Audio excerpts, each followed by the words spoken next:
Today we're going to continue our series on Futures Thinking 101 with a look at another very popular method used for futures thinking and foresight, and that is the Delphi method. Now this came about in the 1950s. It was created by the Rand Corporation and used for them to work on investigating the impact of technology on the future of warfare. And the name, if you know your ancient Greek history, comes from the Delphi of Oracle. Side note. The method consists of 4 stages or 3 stages that we do in a cycle. So we collect opinions on a particular theme or question from experts and other suitably qualified people. We then aggregate all of those results, put them into some sort of deliverable format, and send them back out to those people again for another round of opinion collection. And that can happen a few rounds, 2 rounds or more, 3, 4, depends on how many opinions you're working with and how many times you want to refine it down.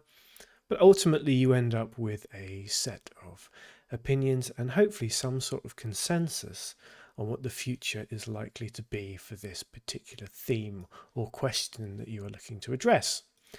There's a helpful diagram here from a Welsh website. So as we said, we define the question and we recruit relevant experts. We develop a questionnaire. Round 1 goes out, we get the results, send it back out for future rounds, and eventually, all being well, we come up with a consensus, some agreement on how we think the future is going to turn out. So a few more key elements of the Delphi method. It is expert-based, so it relies on a panel of experts in the relevant field to give their insights and their forecasts. It's an iterative process, as we said, typically around 2 to 3 rounds, where the experts refine their opinions based on the feedback. Anonymity is a very important part of the Delphi method. So the experts provide their opinions anonymously, the idea being it prevents bias and allows for free expression of views and opinions without having to worry about any potential backlash. Controlled feedback. After each round, experts will receive a summary of the group's responses, allowing them to then revise their opinions. The goal is to reach a degree of consensus or to see if consensus already exists.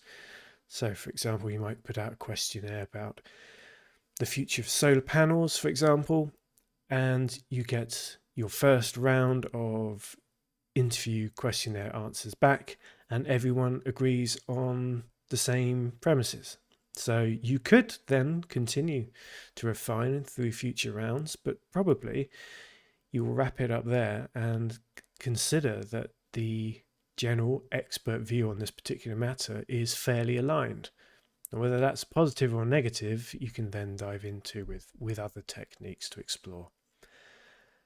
Delphi method is very flexible, can be adapted to all sorts of topics and fields, doesn't have to be technology or policy. It can be almost anything where you can find suitably knowledgeable people to discuss their opinion on the future of this, whatever it is you're looking at. And it is future orientated, primarily used for forecasting and predicting future trends or events, often looking up to 30 years ahead. So obviously with that time span, it's very difficult to make concrete, detailed predictions. You're looking at what you think will be plausible or probable in that time period. It's particularly useful for addressing issues with uncertain or incomplete knowledge. And finally, it hopes to reduce group bias, again by using anonymity and controlled feedback. It's aiming to reduce the over-influence of dominant personalities and also reduce the chance of groupthink, where if you get everyone in the same room speaking face to face, you might end up with people just agreeing with each other because that's easier, more comfortable, so on. If you're looking to implement the Delphi method bit of research, I assume you'll do a lot more digging than this one video, but the core, most important factors, you have to know what your core question or theme is to a good degree of detail. Garbage in, garbage out, as the software adage goes. If you start with a woolly, vague question or theme, it will be difficult to know if you even answer it, and your experts will struggle to give detailed, useful answers to your questions. What's the procedure going to be? How are you going to contact your participants? Is it online? Is it in person? Is it a mixture of both? How do you get the questionnaires to them and back again? Will you do it in an interview format, again, virtual or in person? How will you manage all the data that you'll generate, and then GDPR and all of that fun stuff? Feedback format. In what format are you going to deliver these results back to your participants after each round? Again, spend some time thinking whether it be tables, charts, graphs, primarily sentences and paragraphs. Again, depends on what you're looking at as a theme or a question. And finally, what's the output going to be? So when you're finished with your rounds of research, what do you do with it then? How will you sum up this significant amount of work that you've done to implement this Delphi method piece of research? Again, is it presentation? Is it online? Is it in person? What's the audience? What's the level of sophistication of the audience that you'll be presenting these outputs to? Do they understand the jargon of the experts, or do you need to simplify the language? A few pros and cons.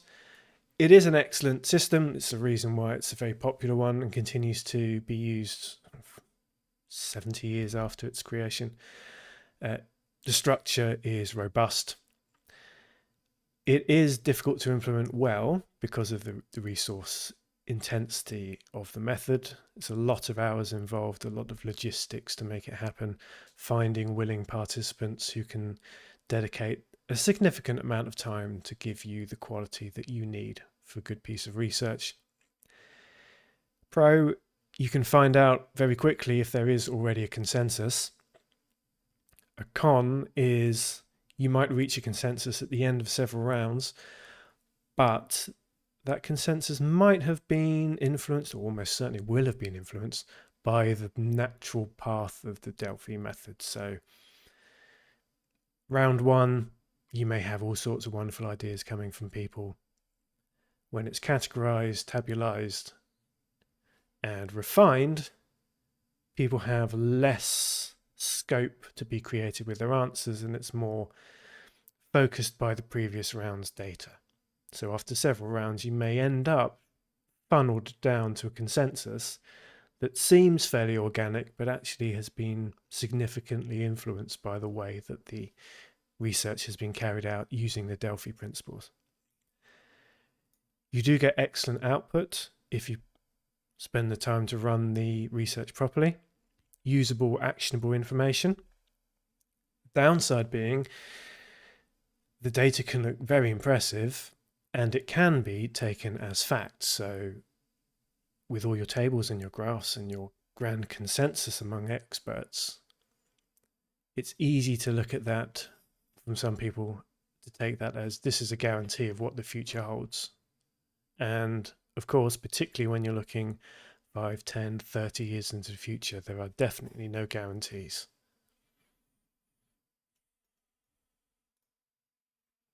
Here's an example that I found online. This is Responsible Research and Innovation in Territories. So this is funded by the EU. It's quite a hefty document. You can find it easily enough by Googling that online. So one example I pulled out of the 75 or so pages is policy objective number 2. Circular economy, increase by 15% the number of photovoltaic panels installed in the city's industrial estates by 2030. So this policy objective, this idea, was presented to the experts who were recruited for this study, and they were asked describe potential barriers to achieving this policy, potential measures to overcome the barriers, and how it links in with the RRI and various other bodies. And a nice question at the end, actually, what do you think would be an unconventional solution to achieve the policy objectives? So And just emphasized again, please think of creative solutions. So they really want their participants to be free and open in the ideas that they come up with. Now on the website, as far as I can tell, they didn't have an exact round 2 for this question. It's slightly different. It comes up a discussion of putting photovoltaic panels on nursing homes, which was oddly specific, but this is an excellent example of, you have a policy objective here and various solutions that came up in the course of round 1. So grants or subsidies, public-private alliances, crowdfunding campaigns, discounts, change of energetic model, no public roof without photovoltaic panels, and so on. So then we look over the way they've tabularized these results. Statements reached consensus, which ones did and which ones didn't. So having some sort of grant or subsidy for the installation of photovoltaic panels, 93% of the experts agreed that was a good idea. So yes, we have reached consensus on that. And interestingly, of the other 4, they're all no. So the closest we've got is a 64% for changing the energetic model, no public roof without photovoltaic panels. Obviously, massive policy implications there for planning and building regulations and so on. And we have 2 at 57% and a whopping 0% for crowdfunding campaigns. So crowdfunding was suggested by someone in round 1 and it got absolutely no support at all. So I guess that one's not going ahead. But hopefully that gives you some idea of what the results can look like. The Delphi method is a way of working. It doesn't have to be implemented in a specific way when it comes to how you present the data and how you use it and so on, but this is a fairly common way of doing it. So I hope that's been useful for you and given you some more guidance on the Delphi method. If you have any questions, please contact me directly, put it in the comments below, and I hope to see you in the next video.